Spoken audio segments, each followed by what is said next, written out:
Hey, Rachel and Ngom here. So I want to talk today about faith in business.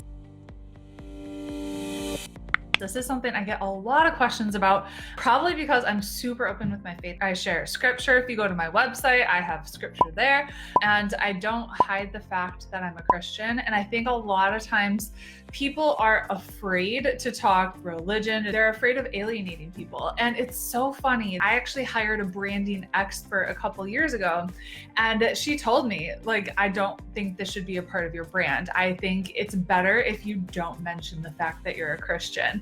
And I politely said, thank you, but I'm not going to take your advice because I am here and in my business. Like, I wouldn't have a business if it weren't for God. And I am like so grateful that I have this platform and this opportunity to be able to share up my faith and speak openly about it. And so I've gotten so many questions about this. So one of the questions that I got recently was, should I only target Christian women if I want to talk about God in my business? And I said, no, I don't feel the need to be explicit and only target Christians in my messaging and say I only work with Christian entrepreneurs. I feel that the way that I show up and just the way that I share my messaging, it's going to attract the right people. And one of the other questions that she asked was, do you get a lot of hassle or pushback from people who don't agree with you or don't like your Christian references and feel like it wasn't made clear when they signed up for your thing? And I said, yes. I've had people get pissed. I shared something, maybe it was like a devotional that really spoke to me in our Facebook group, She's Making an Impact. And I had someone get really pissed and say, I didn't know this was a Christian group, and they just got up and left.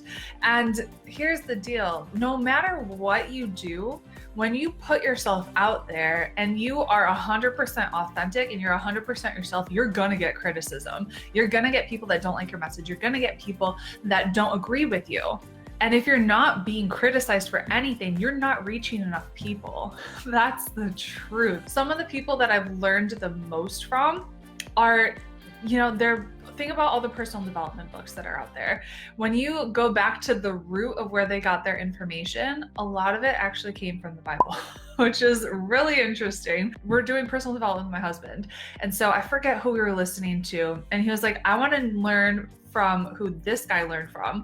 And so I think he was learning from Jim Rohn. He was like, who did Jim Rohn learn from? He's like, Earl Nightingale. Who did Earl Nightingale learn from? And then he like kept going back and back and back to see like, where did this person get their material that they're teaching? Because when you think about like Tony Robbins got all of his material from Jim Rohn. So did Darren Hardy and like all these big personal development gurus. And when you trace it back, a lot of it comes from the Bible, which is really interesting. And John Maxwell, who, by the way, I've learned so much from John Maxwell about leadership, but it's really funny. I've heard him say he was a pastor, first of all, and left ministry to pursue his calling, which is funny that it's teaching leadership and equipping leaders. And he said all of his leadership material, all of his books, everything that he teaches came from the Bible.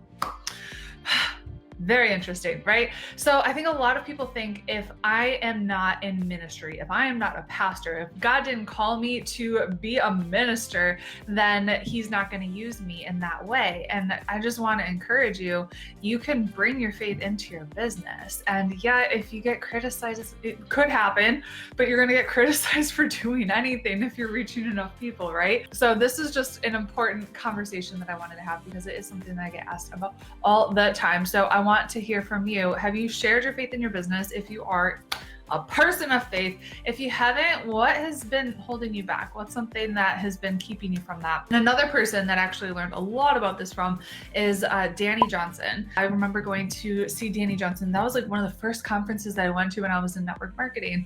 And she was just so bold and so outspoken about her faith. She was hosting these business conferences and had an optional spiritual equipping conference where she was like a night out of that conference where she was actually baptizing people and sharing her faith, and how, it just really inspired me of, hey, like, you don't have to just be called into ministry to be able to share God with people. You can bring your faith into the marketplace. So that is what I have done personally in my business. And just want to encourage you, if you are someone who's a Christian and you believe in God, dude, like, don't hold back. Just be you, be bold in your business. And I hope this helps you, and I will talk to you later. Bye.